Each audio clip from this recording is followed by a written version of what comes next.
guitar people, welcome to Have Guitar Will Travel, presented by Vintage Guitar Magazine, with your host, me, James Patrick Regan, otherwise known as Jimmy from the Deadlies, and today I'm speaking with Paul Leary, guitarist and producer from the Butthole Surfers. In our conversation, Paul talks about the documentary on the band and a recent show they did at the screening, and the demise of the Butthole Surfers and Paul's retirement. Paul describes his gear currently and throughout the run of the Butthole Surfers, including a Fender Custom Shop Strat made by John Cruz, and he takes us through the guitars that got away. Paul takes us through growing up in San Antonio and how seeing the Beatles on TV gave him the guitar bug, and his guitar education playing in jazz bands.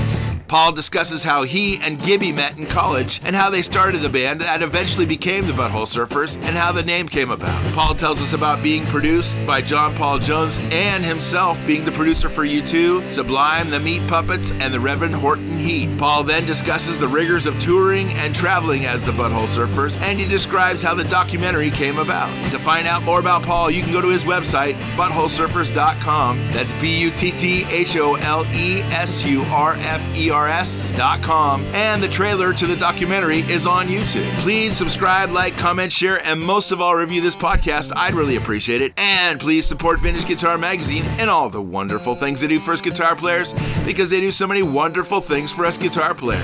Oh, and if you'd like to support the show, we have a Patreon. It's patreon.com/HaveGuitarWillTravelPodcast. Here's my buddy Paul. Hey there, Paul. How you doing? Good. What are you drinking? Coffee. Oh, good. Are you sober, man? Probably about half the week. Okay, good. I split a bottle of wine with my wife a couple of times a week. Okay. All right. Very good. So are the Butthole Surfers, I know you have a documentary coming out pretty soon here in just like a few weeks, but is it a viable thing? Like, are you guys still out there playing? No. When was the last time I'm done with that. Yeah. When was the last time you played? A few months ago, we got together at a screening of our documentary at the Egyptian Theater in Los Angeles, and we were there for a Q&A, and then we played a surprise 3-song set after the screening. Wow. So that was our last show, and before that, it was probably at least a decade before that. Wow. Since our last real show. And are you playing with anybody else? Are you playing in your solo shows or anything? No. But I'm enjoying life right now. I worked my ass off for a long ass time, and now I ride my bicycle and I swim and I hang out with my wife and my cat. Right on. It's glorious. Yeah. And but Gibby is out there playing? Yeah, he's got a band. They've got like a house gig in Brooklyn, I believe, and he's going to come to Austin in, I think, September and play a show. He wants me to come up and play a song on stage with him, and I will probably do that. Right on. Very good. And if you had to play, if you're going to show up at that show, what guitar are you going to bring?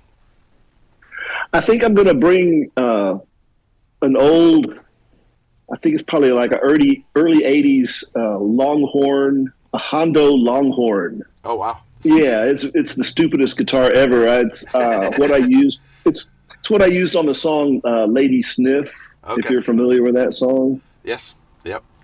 Right on. I kind of keep it around because, I keep it tuned down. I tune it from an E all the way down to an A. Wow. And that's, the strings are just barely hanging on there that low, but it's fun to play like that. Sure. And how many guitars do you have, like, just sitting around home? I don't know, not tons and tons. Over the years, I lost a lot of cool guitars just because I was always going through poor times, and Napster was a particularly brutal time for musicians. And I lost my first Strat, and I lost my gold sparkle Les Paul and my custom shop Les Paul and a few other guitars, but I'm real happy with the guitars that I have. I don't play a whole lot of guitar anymore, but what I have now is my main guitar is a Stratocaster from the Custom Shop built by John Cruz. Are you familiar with him? Yeah, of course. Yes. Yeah. My friend Kaleo from the band Pepper, he set that up for me. That was a guitar that I had to wait on a waiting list for 6 months, and Kaleo picked out all the details of it and wouldn't tell me what it was going to be until I actually got the guitar, and it's It's fabulous. The thing, it's Strats tend to be like either spankers or chimers, and this one's a chimer. Oh, good. And so that's what I played live for the last few years that I was playing live. And when somebody asked me to play a part on a song for a recording, that's the one I usually whip out. Is it heavy? And or then is it, sorry, it's pretty light. It's pretty lightweight. Yeah. I played a 78 Les Paul Custom for a long time, and it was hell on my upper back. I was always having back spasms in my upper back, and I'd go to see a doctor, and he'd put me on muscle relaxers, which I fucking hate. Yeah. And then I just said, to hell with it, I'm going back to a Stratocaster, because the Strat was when I first started playing in the Butthole Surfers. And so I got that original Strat I lost in a pawn shop a long time ago. And so now I've got this wonderful John Cruz Stratocaster. And then my other favorite guitar that I have in my home studio is a Dan Electro. It's the same model that Jimmy Page played, except mine's the Batwing headstock version of it. Oh wow, right on. Yeah. And that was a real find. I bought it off of eBay about 10 or 12 years ago for like $1,000. Wow. And in the description it said that the finish was worn off around the edges of the neck. And so I get this guitar from eBay, and I open up the package, and the thing looked like it was brand freaking new. Oh, right. And I was like, oh shit, I got played. This is a reissue from Korea or whatever. But no, it was the real deal. That nobody had ever played it. There was no buckle rash, no nothing. Right on. And that finish that was rubbed off on the edges of the neck wasn't rubbed off at all. That's just the way they painted all of those guitars. Okay. And it sounds great. And then my next favorite guitar would be probably a mid-60s Sears Silvertone Dan Electro. Sure. Which is like 7/8 scale. Yeah. Yeah. Which makes it real fun to play. But you grew up in San Antonio? Yes. Yeah. And was music in your house all the time, or how did you come about playing guitar? Well, I was interested, when I was 5, I saw Elvis, and so I talked my dad to buy me a guitar. The first guitar he bought for me was $5 from Mexico, and it probably had four strings on it. And I played it enough to where when I was 6, he bought me a regular real acoustic guitar. Okay. And then I saw the Beatles on Ed Sullivan, and I saw all those screaming girls, and it's like, Dad, you got to buy me an electric guitar. I got to get in on that action. Yeah. And so he bought me a Kalamazoo electric guitar. It was powder blue with a white pick guard. It was just gorgeous, and wasn't that great of a guitar or anything. And a little Kalamazoo amp that went with it. And I played in a couple of school bands in elementary school and got to play in front of the school. Oh, that's great. Yeah. Did you have a guitar teacher? Were there people around you that played guitar as well? No, I started taking guitar lessons like around age 6 or something, and I had this old man that was teaching me how to play Baby Elephant Walk and stuff like that. And he was mean. He was mean. He was always ragging on me for not practicing enough. Sure. And I got tired of that. And then I didn't take lessons until like junior high or high school. I started taking guitar lessons from a San Antonio rockin' legend named Galen Niles, and I would take albums into his space, and he'd put it on and figure out how to play it, and then show me how to play it. And so I kind of learned from that how to figure out other people's songs and play it. I was able to play the entire Grand Funk Live double album from start to finish eventually, and things like that. So that was a lot of fun. So I played in garage bands through high school. Yeah, just slowing you down a little bit. Did you play like school dances and stuff with the bands you played in high school? No, not the rock bands. I also played in stage band in high school, and we would do gigs like we'd go down to the downtown hotels and play Sunday brunch and that kind of stuff. Yeah. And school gatherings out that we would play sets, and the bandmaster was really cool, but he was always telling me to turn it down because I had like a badass Fender Twin reverb that was way too loud for what I was, needing it for. And I actually played through 2 amps at once, that and an old Ampeg Reverber Rocket 2. Wow.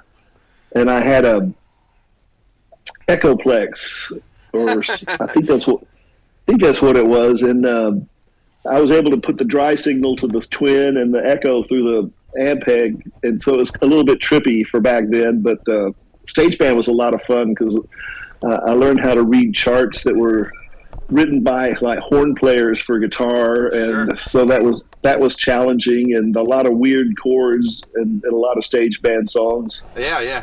And so, I mean, did you learn those chords and stuff? Yeah. Right on. That's badass. Yeah, that was the other thing Galen Niles helped me with. I would take these ridiculous charts with these chords that had names a half a block long, and he'd figure them out and show me how to finger them on the guitar. So that helped me out quite a bit.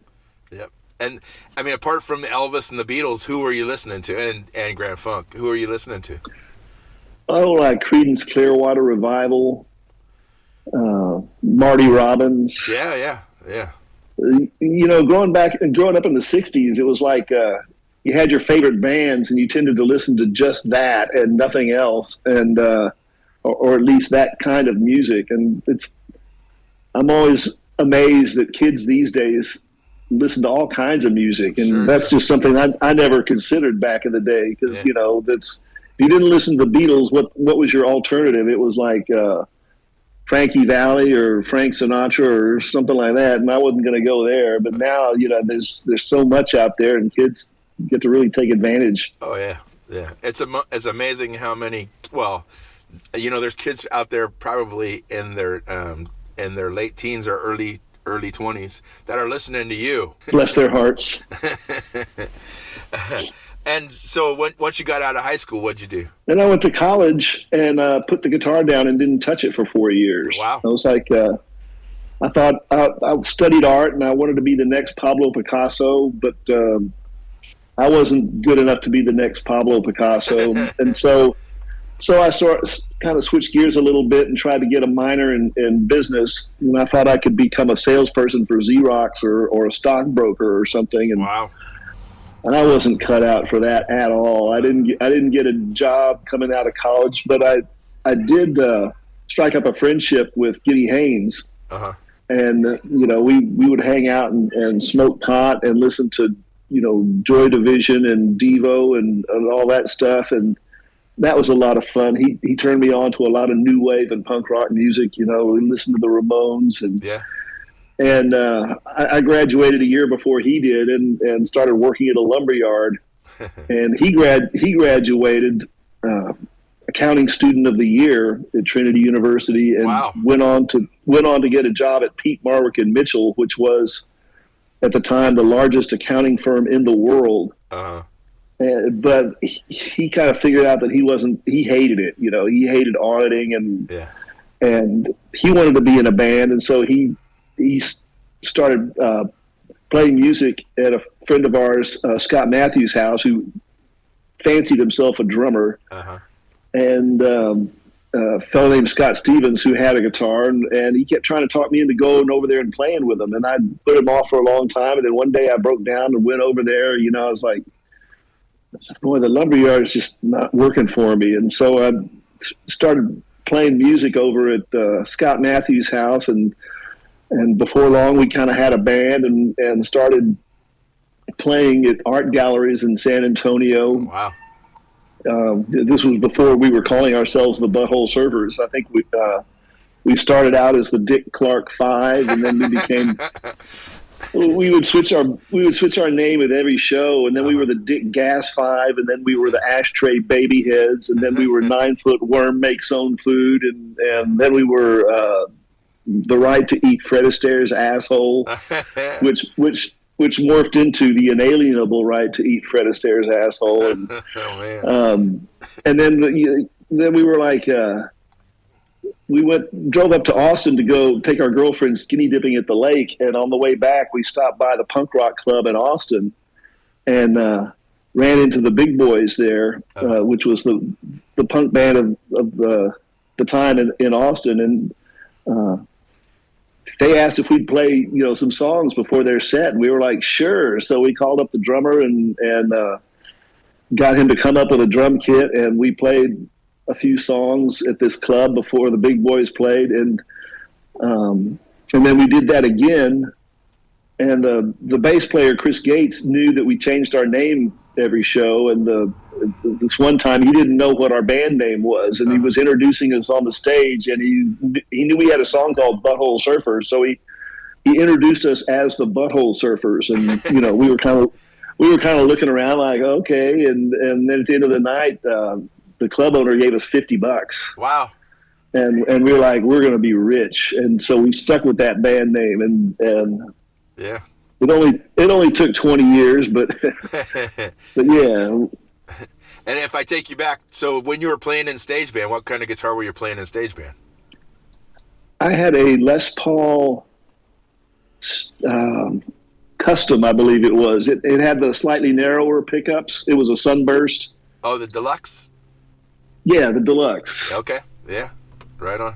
And so that was pretty swanky back then. Sure. I worked at a Dairy Queen and saved up my money to buy that guitar. That's Milo. Look at Milo. Hey, that's cute looking. That's a great looking cat. He wants me to take him outside. He's going to have to wait. So when you played that first show, when you were playing all those shows leading up to where you played the first show as the Butthole Surfers, what were you playing then? They had a Gibson, I think it was called a Sonex. Yeah. It had like a fiberglass body. Sure. It was kind of shaped like a Les Paul, but it didn't have an arch top. It was a cheapo version of a Les Paul. Yeah.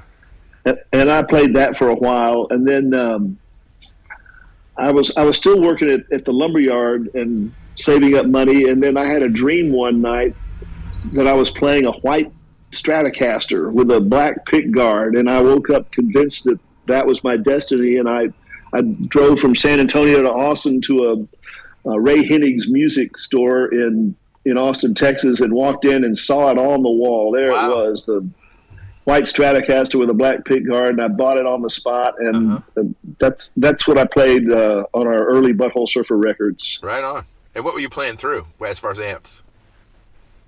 Let's see. Oh, I had this cool amp. It was I can't remember exactly what year. It was an early 1960s Fender Twin amp. Wow. Not a twin reverb. It was blonde with a brown face and the cream knobs.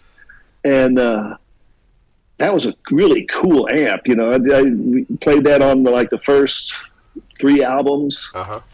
And then I saw, I was a big fan of Scratch Acid back then, and I was at a show where Scratch Acid was playing, and their guitar player Brett Bradford was playing through a Fender concert amp. Yep.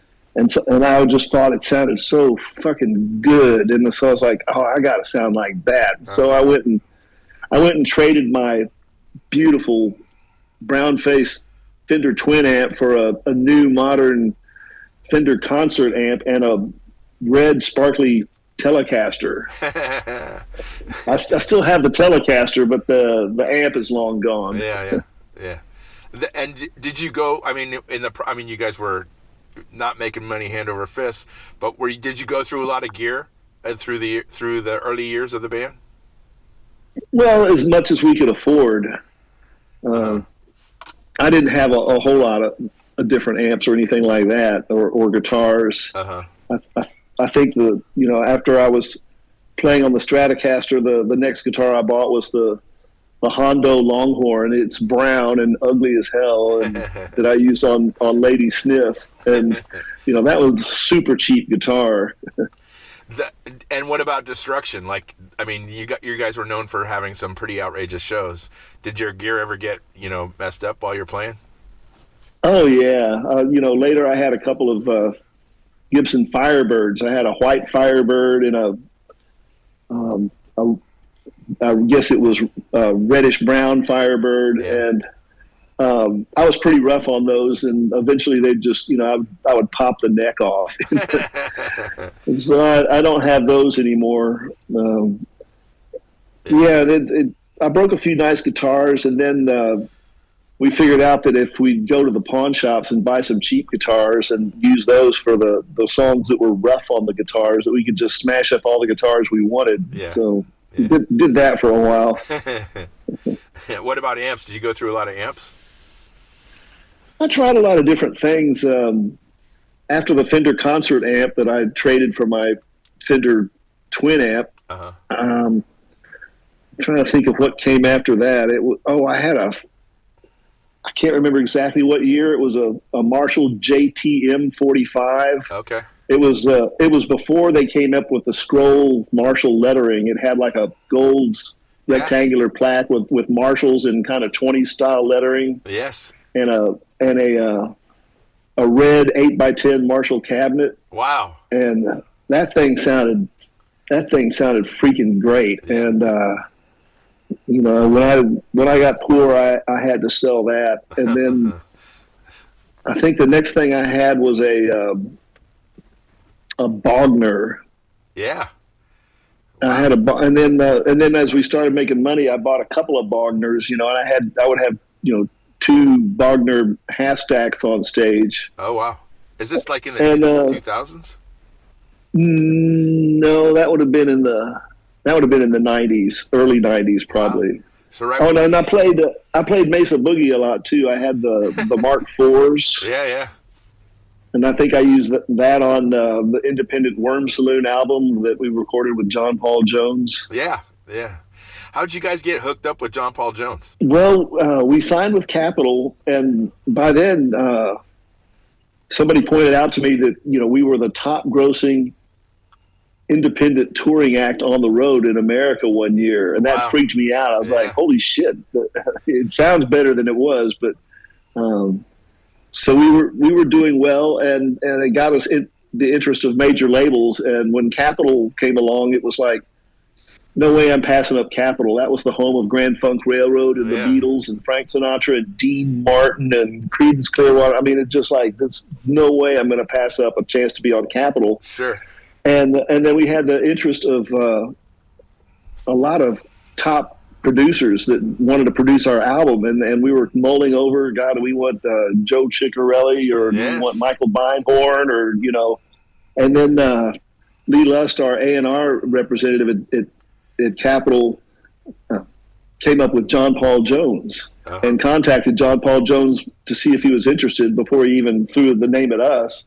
And once I heard that, I was like, I'm not going to my grave having passed up a chance to work with John fucking Paul Jones. Yeah.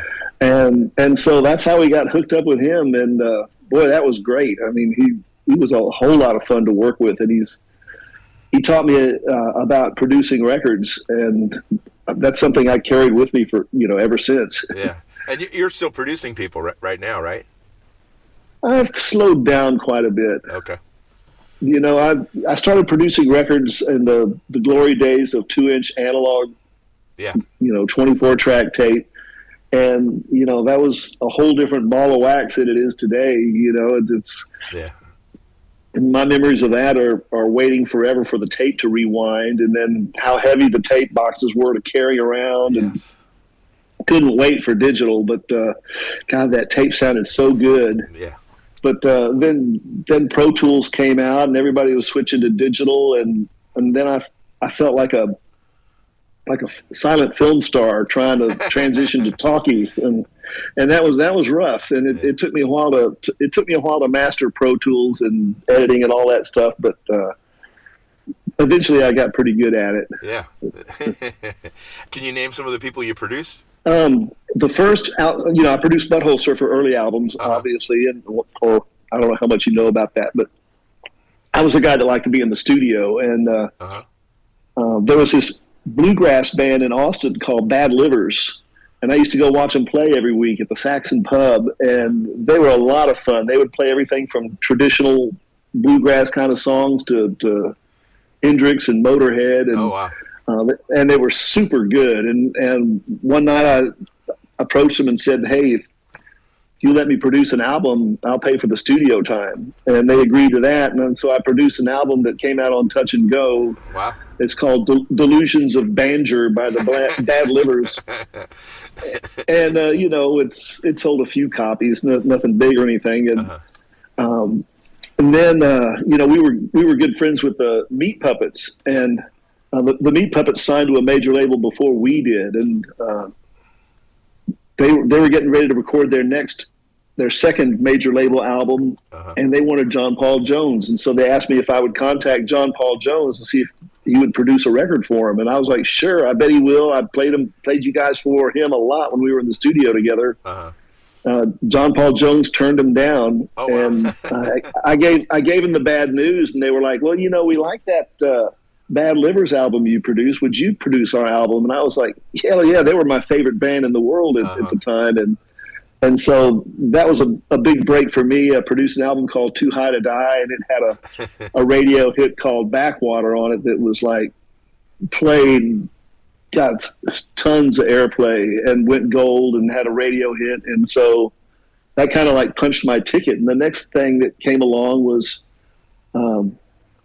working on my second Meat Puppets album that I was producing a couple of years later in Arizona. And I had a rental car and was driving back and forth from the hotel to the studio. And there was this AM radio station in Phoenix that played punk rock music. Oh, wow. And so I kept it on that. It was great. I've never heard an AM punk rock radio station before. They played great music. And one of the songs they played a lot was Date Rape by Sublime.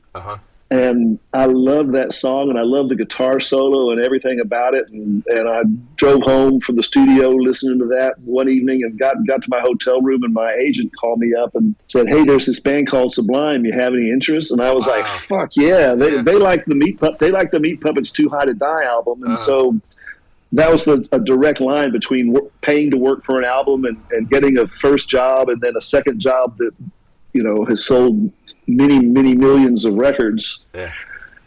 And, that was like towards the end of the analog days, the end of the big budget record days. And so I was real lucky to cash in on that. Is there like a camaraderie amongst punk bands? Well, we don't hang out together, but a camaraderie of the heart, in the days that we were playing, we were all friends, sure. Like especially the Texas punk bands like the Dicks and the Big Boys and the Stickmen with ray guns. And then, we toured with quite a lot of bands. Sure. Yeah. And I never thought of it as camaraderie so much as, there we were. Yeah. And were there towns, I mean, you guys played everywhere, but were there places that were more receptive to you, like San Francisco or New York? Yeah, LA was tough to crack at first, but San Francisco was easier. Do you play at Detroit? In San Francisco was the Mabuhay Gardens? Yeah, and then it was, I can't remember if it was upstairs or downstairs from the On Broadway. There was two clubs in the same building, and we played both of them. Yeah, On Broadway's upstairs. And there was one of those shows that they oversold, and the fire department came in as we were starting to play our first song, and they shut the show down evacuated the building, and there was a riot and good times. Yeah, it was at the Mabuhay, I think, that after a show I was approached by a teenage girl who had her own fanzine. Everybody had a fanzine back in the day, and she wanted to interview me. And so, sure. And her first question was, so don't you feel horrible about charging $6 a ticket to these poor punk rockers that are used to paying $5 for a ticket? Oh my God! And you sold out. You're doing it for the money. And I was like, honey, you're going to go home tonight and sleep in a bed, and I'm going to go to some stranger's house and wake up next to their cat box in the morning. So save that for someone else. We kind of had an expensive light show that we carried around. At that point, we had 16 millimeter projectors that we were showing penis reconstruction surgery movies and Charlie's Angels and oh my God. One of those Highways of Death movies they would show you in driver's ed class to make you want to drive carefully. All that stuff. We'd have like 3 projectors showing movies at the same time, And that's a little costly. You'd have to hire somebody to set it up and run it and all that other stuff. So, yeah. Were you guys? So that was our justification for charging $6 a ticket. Were you guys traveling in a station wagon or in a van, or what were you driving in back then? Well, our first tour vehicle was a '72 Chevy Nova. Wow. And we had when we were a 5-piece band, and we had a pit bull. Oh my God! It was a really sweet animal that we rescued from a dog pound. She was everybody's best friend, and we chainsawed the back seat out of it and put plywood down so that 3 people and a dog could lay down in the trunk back seat area. Oh my God! And then we towed a U-Haul trailer, and that's We toured the East Coast like that, and then kind of ended up in New York for a little while, and then decided, we really need a proper van. So our first van that we bought was from a gypsy in Queens. It was like a short Chevy van that had a 6-cylinder engine, and only 4 of the cylinders worked. Oh my God! and we had to add oil to it literally every 15 or 20 minutes. Oh my God! And we would buy pallets of oil, and half the van, there would be equipment and people and the dog, and then stacks and stacks of oil. And we were always, and you could see us from the space shuttle driving down the street. The smoke that came out of it was spectacular. Yeah. And eventually enough oil caked all over the engine to where it caught fire while we were driving it. And oh, man. Was there ever a time when you guys could like relax and take in some of the stuff, that you've been putting out? You know what I'm trying to say. Just be able to reap the stuff you sowed. Well, I don't really know how to answer that question other than I feel like I'm reaping it right now. Sure. Because, I still get paid for that fucking shit. 40 years ago, 40 to 30 years ago is the stuff that I, make a living off of today. Wow. And so, yeah. Do you get, are you getting royalties from the Sublime record? Oh, yes. All right. Sublime has been wonderful to me. Yeah. Very wonderful to me. It's great. Twice a year, baby. Right on. I'm glad to hear that. You guys achieved quite some fame as the Butthole Surfers. You guys never had a proper tour vehicle or anything? Did you ever have a tour bus? Oh yeah. After that, the van caught fire. We bought another van. It was an old Dodge extended van that we bought from a plumbing company, and it said something like Athens Plumbing Company on the side, and we toured around with that for a few years. It didn't have a working gas gauge, so we were always running out of gas in the middle of the night and having to hitchhike to the gas station. And it had a hole in the floorboard. I can remember driving in the coldest cold front ever in the South's history, with cold air blowing through the floorboard and trying to wrap my feet in sleeping bags, trying to drive. I did all the driving for my band. It was goodness. Like I had a Gibby drive once, and that didn't work out so well. We were all asleep, and I could feel him pulling off the highway into a convenience store. And he gets out to go buy a cigarette or whatever he was going to go buy, and all of a sudden I feel the van starting to roll back out onto the highway. He didn't put the parking brake on, and I'm like yelling at King, our drummer, to hit the brake. I'm like, hit the brake, and King's like, which one's the brake? Oh no! And I just hit them all. Oh man!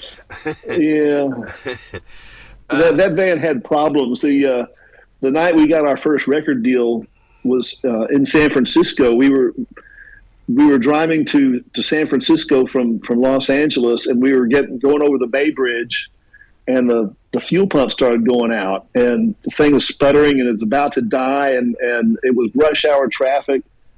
And I thought, oh my God, if we don't make it to the top of the hill, we're going to die. And it barely made it to the top of the hill on the bridge. The engine died, and we coasted down the bottom of the Bay Bridge and rolled off the first exit. Oh my God! And rolled to a stop in front of this building that said "Tool and Die" in front. Sure.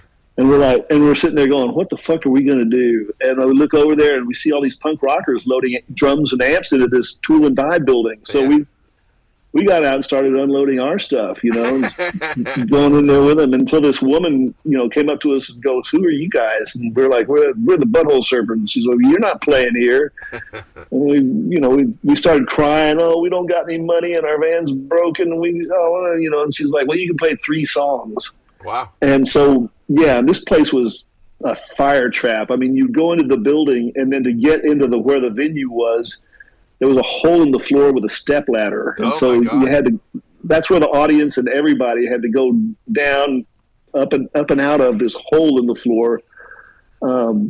We had our 3 songs, but the Dead Kennedys showed up. They were like a surprise guest, and they played that night. Biafra saw our 3 songs that we were allowed to play and signed us to Alternative Tentacles based on that. Wow. Right on. Right on. Yeah, and then our drummer and bass player quit the band right after that, so we came back to San Antonio with no drummer, no bass player, but we had a record deal. Yeah.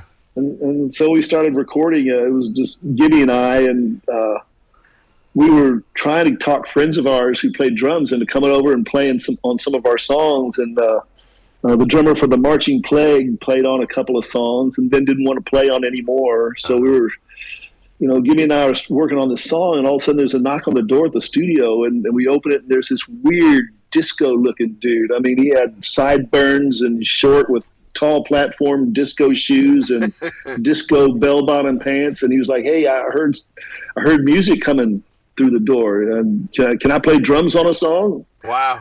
And we're like, "Hell yeah, you can play drums on a song. Come on in." And there's a song on our first EP called "Hey," and he played the drums on that song. And he insisted on recording all the drums one at a time, starting with the hi-hat and then the kick drum and then the snare. Oh. Yeah, and then and we were all marveling at this process. We were pretty greenhorn in the studio at that point, and pretty new to it all. And it's like, this guy knows what he's doing, And he records drums, and it's a song on our album. And turn around, and he was gone. He walked out the door, and we never knew his name. Wow. And then King Coffee joined the band shortly after that and played on like three songs or something on that EP, and we had us a drummer. Right on. You've seen the documentary, obviously. Did you produce the documentary? No, that was directed by Tom Stern, who was a friend of ours from the 80s. Okay. He and his good friend Alex Winter, who's Bill and Ted's Excellent Adventure, sure. Alex Winter, they wanted to make a movie starring the Butthole Surfers, so they came to Austin to make a trailer. And it's on YouTube right now. I don't know if it's called Coming to Texas or Texas Barbecue or something, but it also stars John Hawkes, who's Academy Award nominated actor, and wow. he played a dad, and he had a wife and a young son, and the storyline is them driving to Texas, and they run into us and decide they want some of our barbecue, and so they pull over, and Gibby or King lures the son into a shed, and they butcher him and barbecue him and serve him up to the parents. And oh man, it's really stupid movie, and so it was the trailer. They wanted to make a full length movie starring the band. It was kind of based on that story they did, and it was like Fox or some big company bought it, and then immediately said, "Well, the Butthole Surfers aren't going to be in that movie." They replaced us with Keanu Reeves, Mr. T, Randy Quaid, Brooke Shields. Oh, wow. It was an all-star cast, and it's super slapstick funny. It's like up there with Airplane or something. And okay. Then the president of Fox that liked that movie got fired and replaced with somebody that hated that movie, so it never came out. Oh man! And although like 5 years ago, Disney bought the warehouse that the film was stored in, and they were going to clear out that warehouse and burn all the movies. And somebody saw the copy of that movie. It's called Freaked. Okay. And I think it's out now. I think they finally had a release, but before it was released, they did a screening of it at the Egyptian Theater in Hollywood, and Tom Stern called me up to see if I'd be interested in coming and playing guitar to the movie as it's screening. And wow. you know, I'd done some, you know, music bits for the movie. So I was like, sure, that sounds like fun. They had an amp and a guitar in front of the screen that I would pop up there like 4 times during the movie and play along with the movie. Right on. And I was staying at his house, and he was like, you know, would you be interested in a Butthole Surfers documentary? And I was like, it just all of a sudden the bell went off in my head, because we've been approached by a number of people over the years, and I just never was excited about a documentary. But the thought of Tom Stern, our good friend, doing that, and I knew how talented he was. He's a really funny guy and a really funny writer. And so he started working on that like 5 years ago. Okay. And, you know, it started with a GoFundMe or whatever you call those things. Sure. And he got enough money to get off the ground, and then eventually got the backing of a rich guy named Derek Rossi, who founded the pharmaceutical company Moderna. Yeah. He's like a co-inventor of the COVID vaccine. Okay. And turns out he's a fan of the Butthole Surfers. He saw us play in Toronto when he was in college. Wow. And so he ended up bankrolling the movie, and now we're close friends. He's a fucking fun guy to hang out with. Sure. So that was a long movie in the making, and Tom did a fantastic job. It turned out way better than I could have imagined. It's better than the actual story itself, because he was smart enough to take his time, and he interviewed the band over and over and over. And there were challenges, like, you know, Gibby's really funny in an interview. You know, you'll ask him a question and he'll just go off in space. But which was good, except Tom wanted answers to the questions, and so he kept asking them until finally Gibby opened up and revealed details of a childhood trauma he experienced that nobody knew about. And suddenly things made more sense about Gibby and where he was coming from. Sure. And Tom Stern hired a really good editor, and the editing, the way it's edited, really makes the movie fun to watch. You know, I've seen some rock documentaries where you see talking heads and famous people talking about the band and blah, blah, blah. It can just be boring as piss. Yeah. And he didn't do that. He was telling a story, and he would just show little clips of all these people he interviewed, and it turned out really funny, and until, you know, at the end where Gibby opened up about his childhood trauma, and then the loss of our second drummer girl, Teresa, who died of emphysema, and kind of like 5 people that were in the movie died before the movie even came out. Wow. So it started to feel like there was a curse. Yeah. And then to follow up on the 5 people in the movie that died, Derek Rossi was friends with Rob Reiner and his wife. Yeah. You know, he's an investor in Castle Rock Entertainment, and he finally got Rob Reiner to watch the fucking movie. And Rob Reiner watched it with his wife and called up Derek Rossi after he watched it, and Derek wasn't there to take the call, but he left a voicemail where him and his wife are on speakerphone going on and on about how great the movie is, and how it's the best rock documentary they'd ever seen. And then that night they were murdered by their son. Oh, I'm sorry. So that was the last movie they ever watched. So there's some weird things about that movie and the people in it and the people that watched it. Yeah. So it comes out June 26th, is that right? I don't know when the movie comes out. I've been waiting for word. Supposedly they're on the verge of some kind of deal. I know it's going to have some kind of limited theatrical release, and then I assume streaming. Yeah. We have an album coming out later in June. Oh, do you really? Okay. Is it? Yeah. Is there new material or old material or? It's old material. It's when we were after Pepper. I can't even remember the name of the album we put out on Capitol. It was after Independent Worms, Electric Larryland. Okay. Our follow-up to the hit Pepper, we recorded it and mixed it and mastered it and commissioned Mark Ryden to do artwork for it, and it was all ready to go. Capitol was ready to go. They sent out promo copies on CD and cassette tape. and then our manager started doing dope again. Oh no! After years of sobriety, and I wasn't getting along with the new president of the label, Gary Gersh, and they eventually got tired of dealing with us and decided they weren't going to put the record out. Oh man! And so there we were. They weren't putting our record out, but they wouldn't drop us from our contract. So we were like in limbo for a couple of years. Yeah. And that was like the worst 2 years of my life, where we couldn't, record, put out an album. And eventually Hollywood Records came along and bought the project from Capitol. Cool. But before they would put it out, they insisted that some songs get dropped and some new songs get added, and the songs that were there were going to get rearranged and remixed and all that. And that was a very painful process for us, and we really couldn't say no, because that was the only way to get out of our conundrum. Yeah. And so that album came out. It was called The Weird Revolution, and it didn't go over so great, and we didn't even like it. And then a couple of years ago, I was going through the Butthole Surfers storage space, and we had a whole bunch of tapes in the back, and I was going through our tape catalog, and I ran into the 2-inch 24-track multi-tracks from those sessions. Uh-huh. And I was like, God, I would love to mix that in my home studio and put that out. And so contacted Hollywood Records to see if they would, they technically owned it. Sure. And I contacted them to see if they would let us put it out, fully expecting them to say no, but to their credit, they said yes. Oh, right on. And we got it on paper, so I brought it home and mixed it in my home studio.